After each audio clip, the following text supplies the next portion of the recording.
And the grass hopper, जो लिखी गई थी British writer William Somerset mom के द्वारा। समरी की शुरुआत करने से पहले हम राइटर के बारे में कुछ डिटेल्स देखें। हमारे जो राइटर हैं विलियम समरसेट मॉम, वो एक play right, short story writer और नॉवेलिस्ट थे। उनका जन्म 25 जनवरी 1874 में फ्रांस में हुआ था और उनकी डेथ 16 दिसंबर 1965 में फ्रांस में हुई थी। उनकी कुछ फेमस शॉर्ट स्टोरीज देखी जाए, उसमें सबसे पहले है rain, the lotus eater, the unconquered, the hairless Mexican, mister know all और द वर्जर। आज की जो हमारी शॉर्ट स्टोरी है उसमें मुख्य 3 पात्र हैं। सबसे पहले नैरेटर, जो कि हमारे राइटर खुद है। उसके बाद जॉर्ज रामसे और टॉम रामसे, ये दोनों भाई हैं। उसमें जॉर्ज बड़ा भाई और टॉम छोटा भाई है। जॉर्ज मेहनती होता है जबकि टॉम आलसी और लापरवाह होता है। ये जो शॉर्ट स्टोरी है वो राइटर के कलेक्शन के, जिसका टाइटल है शॉर्ट स्टोरीज, उसमें से ली गई है। ये कहानी ला फॉन्टेने की famous fable and the grass hopper पर आधारित है। इस कहानी में राइटर ने 2 भाइयों की कहानी बताई है, जॉर्ज और टॉम। तो अब ज़्यादा समय न वेस्ट करते हुए शुरू करते हैं आज की हमारी ये वीडियो। इस कहानी का नैरेटर राइटर खुद है। तो कहानी की शुरुआत कुछ इस तरह से होती है। राइटर कहता है कि जब मैं छोटा था तभी से मुझे एक राइटर के, जिनका नाम ला फॉन्टेने था, उनकी फेबल्स को यानी कि काल्पनिक कहानियों को सीखने और उसके मोरल को दिल से समझने को कहा गया था और मुझे हर कहानी के मोरल को एक्सप्लेन किया गया था। लेखक कहते हैं कि उन्हीं कहानियों में से, यानी कि ला फॉन्टेने की ही कहानियों में से मैंने एक कहानी एंड द ग्रास होपर को भी सीखा, यानी कि उसे भी मैंने पढ़ा था। मुझे इस कहानी से सीखने को मिला कि जो मेहनत करता है उसे फल मिलता है, यानी कि उसे रिवॉर्ड मिलता है, और जो आलसी होता है, जो समय की कदर नहीं करता, उसे सज़ा मिलती है, उसे पनिशमेंट मिलती है। यहाँ पर जो ला फाउंटेन की जो कहानी है एंड द ग्रास होपर, वो कुछ इस तरह से है कि चींटी पूरे समर के दौरान खाना इकट्ठा करती है, पर जो ग्रास होपर होता है, जिसे हम टिड्डा कहते हैं, वो अपना सारा समय गाना गाने और ऐसे तैसे घूमने में बर्बाद कर देता है। पर जब सर्दियाँ आती है तो चींटी के पास बहुत सारा खाना इकट्ठा हो गया होता है, पर ग्रास होपर के पास कुछ भी नहीं होता। अब ग्रास होपर चींटी के पास जाता है और वो चींटी से थोड़ा खाना मांगता है। तब चींटी उससे पूछती है, तुम गर्मियों में क्या कर रहे थे? ग्रास होपर ने कहा, मैं तो पूरी गर्मियों में दिन और रात गाने गा रहा था। चींटी कहती है, तब तुम गाने गा रहे थे तो जाओ अब जाके नाचो। जो ला फाउंटेन की फेबल थी एंड द ग्रास होपर, उसकी स्टोरी कुछ इस तरह से थी। अब राइटर क्या कहता है, वो कहता है कि मैं कुछ कहना चाहता हूँ, पर उससे पहले मैं माफ़ी चाहूँगा, क्योंकि मैं इस बात से पूरी तरह से सहमत नहीं हूँ। कौन सी बात से? जो एंड द ग्रास होपर का मोरल होता है कि जो मेहनत करता है उसे फल मिलता है और आलसी को सजा मिलती है। राइटर कहता है कि मैं इस बात से सहमत नहीं हूँ। वो कहता है कि मेरी सिंपैथी ग्रास होपर के साथ थी और कुछ समय ऐसा गुजरा कि मैंने किसी भी चींटी को पैर रखे बिना नहीं देखा। यानी कि इस कहानी को पढ़ने के बाद उसने चींटी के बजाय ग्रास होपर के साथ अपनी सिंपैथी को जोड़ दिया था। उसे टिड्डे के प्रति सहानुभूति हुई थी और वो जब भी किसी चींटी को देखता था तो फौरन ही उसे मार डालता था। वो कहता है कि आप इसे मेरी नैतिक शिक्षा की कमी मान लो या कुछ और, पर मैंने इस कहानी का वो मोरल नहीं लिया जो बाकी अन्य लोग लेते हैं। राइटर इस कहानी के थ्रू कहना चाहता है कि मैं इस बात से अपना डिसअप्रूवल दिखाता हूँ, मैं इस बात को नकारता हूँ। अब यहाँ से मेन स्टोरी स्टार्ट होती है। तो राइटर कहता है कि मैंने जब जॉर्ज रामसे को रेस्टोरेंट में बैठकर लंच करते हुए देखा तो मैं अपने आप को इस कहानी को सोचने से रोक नहीं पाया। यानी कि जैसे ही उसने जॉर्ज रामसे को रेस्टोरेंट में देखा तो उसे एंड द ग्रास होपर की कहानी याद आ गई। वो इस कहानी को सोचने लगा। लेखक कहता है कि मैंने कभी भी किसी को इतना गुस्से में नहीं देखा था जितना जॉर्ज लग रहा था। वो एक ही जगह पर लगातार देखे जा रहा था। उसको देखकर ऐसा लग रहा था मानो पूरी दुनिया का बोझ उसके कंधों पर लदा हो। राइटर कहता है कि I was sorry for him. एक वक्त के लिए मुझे लगा उसका जो भाई है शायद उसने फिर से कोई प्रॉब्लम क्रिएट की होगी, शायद उसकी वजह से जॉर्ज इतना गुस्से में है। लेखक उसके पास गया और उसने पूछा, हाउ आर यू? उसने कहा, मैं अभी बिल्कुल भी खुश नहीं हूँ। लेखक कहता है, टॉम ने कुछ किया क्या? जॉर्ज ने कहा कि हाँ, मैं टॉम की वजह से ही परेशान हूँ। लेखक यानी नैरेटर कहता है कि तुम उसे छोड़ क्यों नहीं देते, तुम उसे अपने घर से निकाल क्यों नहीं देते? तुमने इस दुनिया में उसके लिए अभी तक सब कुछ किया है, अब तो तुम्हें समझ जाना चाहिए कि वो किसी काम का नहीं है और उससे अब तुम्हें कोई भी उम्मीद नहीं रखनी चाहिए। लेखक कहता है कि हर फैमिली में टॉम जैसा एक इंसान ज़रूर होता है जो अपने आप के लिए किसी और पर डिपेंडेंट होता है। तुम पिछले 20 सालों से उसको झेल रहे हो। उसकी लाइफ की शुरुआत तो बड़े अच्छे तरीके से हुई थी। उसने बिजनेस शुरू किया, शादी की और उसके 2 बच्चे भी थे। और जो रामसेस की फैमिली थी वो बड़ी ही रिस्पेक्टफुल थी। इस तरीके से देखा जाए तो टॉम का करियर भी अच्छा और ऑनरेबल होना चाहिए था। उसे एक अच्छा फ्यूचर मिलने ही वाला था। पर एक दिन अचानक बिना किसी चेतावनी के, बिना किसी वार्निंग के उसने अनाउंस कर दिया कि मुझे ये काम पसंद नहीं है, मुझे इस बिजनेस में इंटरेस्ट नहीं है और वो मैरिज के लिए भी नहीं बना है। यानी कि ये सब उसे सूट नहीं करता। वो अपनी लाइफ एंजॉय करना चाहता था। उसने किसी की भी बात को सुना नहीं और अपनी वाइफ और ऑफिस को छोड़ के चला गया। उसने बिजनेस में से थोड़ा बहुत कमाया था जिससे उसने यूरोप के अलग अलग भागों में 2 साल तक एंजॉय किया। उसकी अफवाहें, उसकी खबरें टाइम टू टाइम उसकी फैमिली और रिलेटिव्स को मिलती रहती थी और वो सब इस बात से शौक थे कि अचानक उसने ऐसा क्यों किया। वो सब अपना सर हिलाते और सोचते कि जब उसके पास पैसे खत्म हो जाएंगे तब वो क्या करेगा। थोड़े दिनों बाद उन सबको पता चला कि टॉम ने उधार ले लिया है। यहाँ पर टॉम की पर्सनालिटी चार्मिंग और अट्रैक्टिव थी, पर वो किसी भी प्रकार की नैतिकता, किसी भी प्रकार के सिद्धांतों को नहीं मानता था। यानी कि वो इमोरल था। लेखक कहता है कि मैंने आज तक ऐसा इंसान नहीं देखा कि जिसको पैसों के लिए मना करना मुश्किल हो। यानी कि टॉम अगर किसी से उधार मांगता तो उसे कोई भी मना नहीं कर पाता था। सभी लोग उसको जानते थे, लेकिन उसके बावजूद भी वो उसे पैसा देने से इनकार नहीं कर पाते थे। यानी कि उसकी पर्सनालिटी ही कुछ इस तरह की थी और अपनी पर्सनालिटी से वो दोस्त भी बड़ी जल्दी बना लेता था और उसने नए दोस्त बनाए और पैसे इकट्ठे कर लिए। टॉम हमेशा कहता था कि जो पैसा तुम अपनी ज़रूरतों, अपनी नेसेसरीज पर खर्च करते हो वो बोरिंग है, यानी कि बिना किसी मतलब का है। असली पैसा, असली दौलत वो है जो हम लग्जरीज पर यानी कि ऐशो आराम में खर्च करते हैं। पर इसके लिए वो अपने भाई जॉर्ज पर डिपेंडेंट था, पर जॉर्ज उसकी बातों पर ध्यान नहीं देता था। जॉर्ज गंभीर व्यक्तित्व का मालिक था और ऐसी सब बातों के प्रति वो इनसेंसिबल था। वो इन सब बातों पर ध्यान नहीं देता था। समाज में उसकी कुछ रिस्पेक्ट थी, सोसाइटी में उसकी एक अलग पहचान थी। एक या दो बार जॉर्ज टॉम की बातों में आ गया और उसने टॉम को अपनी लाइफ नए सिरे से शुरू करने के लिए पैसे दे दिए। पर टॉम ने क्या किया, उन पैसों से अपने लिए मोटर कार और कुछ गहने खरीद लिए। इन सब परिस्थितियों को देखकर जॉर्ज को रियलाइज़ हुआ कि अब टॉम का कुछ नहीं हो सकता, वो अपनी लाइफ में कभी सेटल नहीं हो सकता। और फिर जॉर्ज ने उसकी मदद करना बंद कर दिया। पर इससे टॉम बिल्कुल भी घबराए बिना, बिना किसी संकोच के, बिना किसी घबराहट के अपने भाई को ब्लैकमेल करने लगा।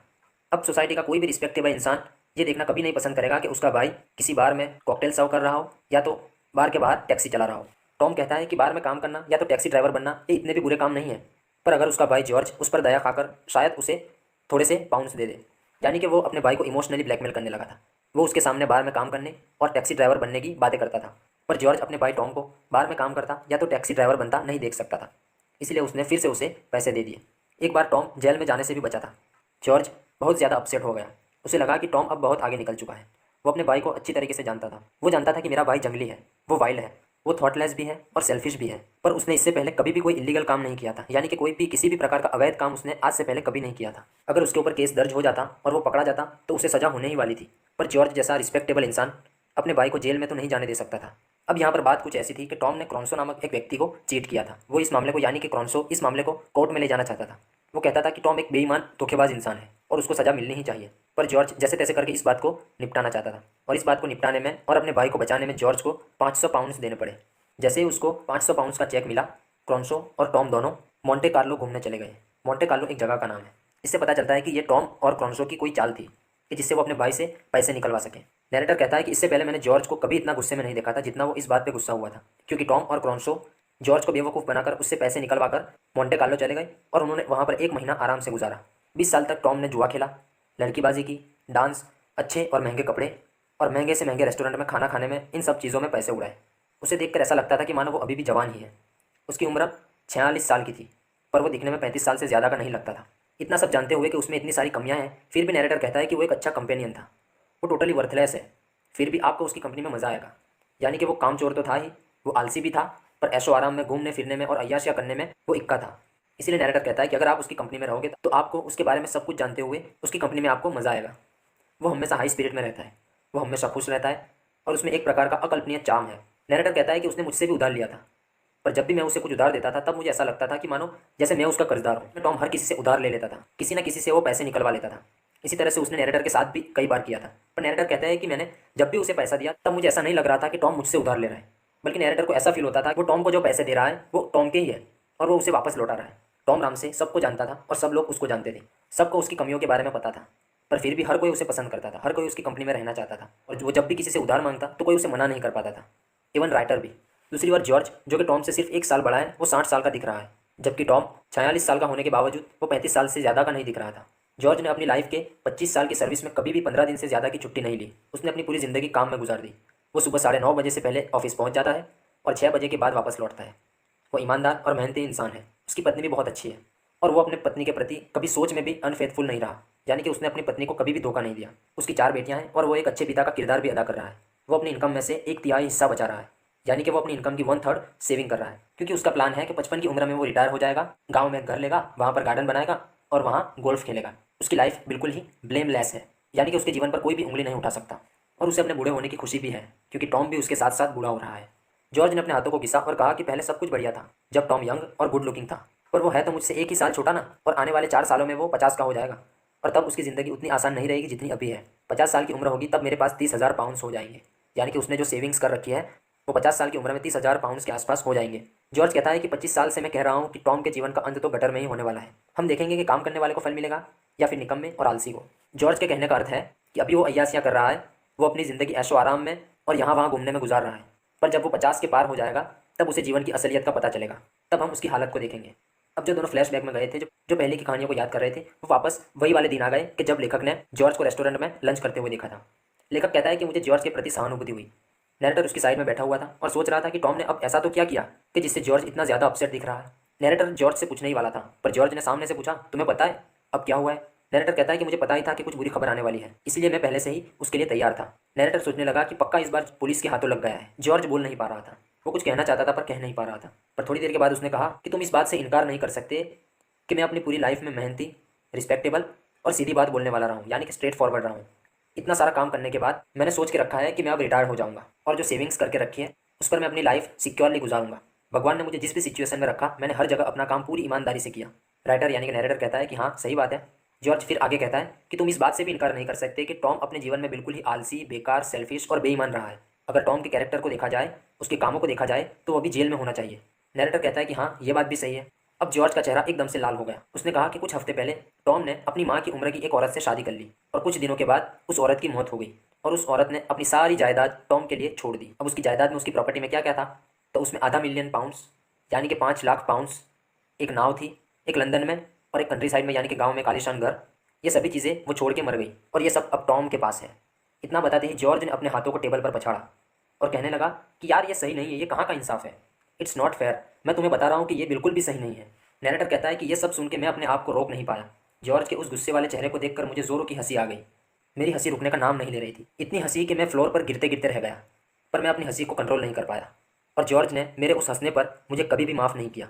पर टॉम मुझे कई बार अपने आलीशान घर में डिनर के लिए बुलाया करता था और इतना सब कुछ होने के बावजूद भी, उसके पास इतनी सारी बदौलत, इतनी सारी जायदाद होने के बावजूद भी वो मुझसे पैसे उधार ले लिया करता था, क्योंकि वो उसकी आदत में था। वो उसकी पुरानी आदत थी हर किसी से पैसे उधार लेने की। इसीलिए वो इतनी ज़्यादा जायदाद होने के बावजूद भी लेखक से कभी कभी उधार ले लिया करता था।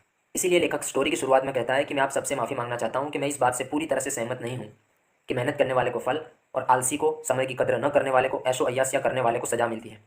पर यहाँ तो सब कुछ उल्टा ही हो गया। जॉर्ज ने अपनी पूरी लाइफ मेहनत और मशक्क़त में गुजार दी। वो पूरी ईमानदारी से अपना काम करता रहा, जबकि दूसरी साइड टॉम ने अपनी पूरी ज़िंदगी ऐशो अय्यासियाँ, लोगों को बेवकूफ़ बनाने, पैसे उधार मांगने और यहाँ वहाँ घूमने में गुजार दी। पर अंत में क्या हुआ, टॉम की स्थिति जॉर्ज से ज़्यादा बेहतर थी। तो इसी के साथ ये स्टोरी यहाँ पर ख़त्म होती है। अगर आपको हमारी वीडियो पसंद आई हो तो वीडियो को लाइक करें।